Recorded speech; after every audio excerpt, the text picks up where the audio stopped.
Nós passa a ainda rato de visita na Sandra Bogarts school para assim nós toch monitorear e o que também com o trabalho na Bahia para o qual a renovação de bairro na escola maneira tu realizar no momento aqui como governo de Aruba nós temos projeto canando para o qual a inventarização de infraestrutura de turnos edifícios na escola na Aruba sa que ko steun di Holanda para o qual está TWO, pero no mesmo momento, ora que nós fazemos visita na início de nosso trajeto como com responsabilidade aqui como ministro, nós tomamos nota de hope caso não hope urgente de infraestrutura de nossa escola e a base de que nós toma decisão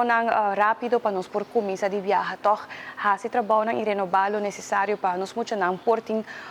lugar devido para a escola, edifício que caminha com uma porta tranquila. Alla vez também nós tomamos para conversar com o qual está nós trabalhando de bureau trabalho aqui na escola mesmo, qual também nós identificar a necessidade e pouco a pouco me espera que o dinheiro luna na venidero nós porque dá esse cambio na favor do desenvolvimento de nós muito. A mita Nadia Maduro, cabeçante de escola básica Sandra Bogarts. Na Juni nós a visita de nosso ministro de ensinança, onde nós a papicune, nós expliquei todo o reto que nós estamos enfrentando, qual é parte dos onderhouds também está onde não. Nós temos banho e gemzal e na dezembro acaba o projeto a começar cana, dus é parte de renovação de nos banho vooral de jongens